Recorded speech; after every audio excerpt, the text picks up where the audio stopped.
মোস্তফা সরোয়ার ফারুকী শুরু থেকেই সবসময় স্রোতের বিপরীতে হাঁটতে পছন্দ করে।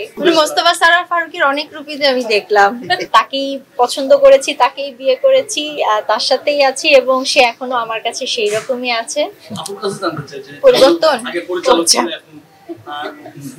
মোস্তফা সরোয়ার ফারুকীর অনেক রূপীতে আমি দেখলাম, অ্যাক্টর, ডিরেক্টর, রাইটার, প্রোডিউসার, এখন একটা পদে আছেন উপদেষ্টা। অভিনেতা বলেছি, অ্যাক্টর। আমার কাছে ব্যক্তি ফারুকীটা কখনো চেঞ্জ হয়নি, এখনো সে আমার কাছে আগের মতনই আছে। যখন 2005-এ যখন তার সাথে আমি মিট করেছি, যেই ফারুকীকে আমি পেয়েছি, তাকেই পছন্দ করেছি, তাকেই বিয়ে করেছি, তার সাথেই আছি এবং সে এখনো আমার কাছে সেই রকমই আছে। আমাদের বন্ডিং থেকে শুরু করে শেয়ারিং এর জায়গা থেকে শুরু করে সবকিছু আগের মতোই আছে, কোনো কিছু আমাদের কোনো কিছু পরিবর্তন হয়নি। অনেকদিন পর ভাইরাল সিনেমা রিলিজ হলো, শনিবারের বিকেল আটকে গেছিল। 840 কি আটকে যাওয়ার সম্ভাবনা ছিল নাকি?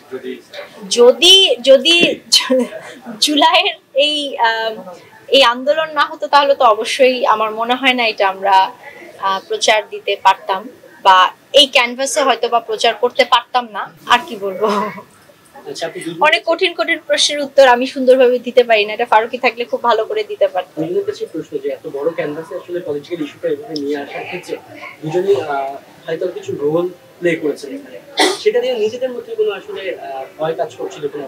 একই সঙ্গে এই যে পর পর ফারুকী ভাইয়ের ছবিগুলো রিলিজ পাওয়া নিয়ে যে এতটা প্রতিবন্ধকতা তার হয়, তারপরেও সে এরকম কেন সিনেমা বেছে নেয়, সেটা ক্ষেত্রে আপনার সঙ্গে আসলে কোনো আলাপ আলোচনা? মোস্তফা সরোয়ার ফারুকী শুরু থেকেই সবসময় স্রোতের বিপরীতে হাঁটতে পছন্দ করে।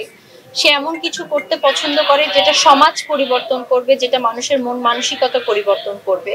এবং বিইং আ পার্টনার আমি তাকে সবসময় সমর্থন করি, তার ভুলকে ধরিয়ে দেই, তার ভালো দিকটাকে অ্যাপ্রিসিয়েট করি, এটা আমি আজীবনই করে যাব। সো সে যদি একজন ডিরেক্টর, একজন হিউম্যান বিইং হিসেবে একটা রিস্ক নিতে পারে, তাহলে তার পার্টনার হিসেবে তার পাশে থেকে রিস্ক নেওয়া আমার জন্য কোনো ব্যাপারই না। এবং আমি এটুকুন বলতে পারবো যে ফিউচারও যদি সে কোনো রিস্ক নেয় বা এরকম কোনো কাজের সাথে জড়িত থাকে যেটা মানুষের চিন্তাধারার পরিবর্তন আনবে, সমাজের পরিবর্তন আনবে, আমি তার সাথে সবসময় অ্যাজ এ সাপোর্টার হিসেবে থাকবো।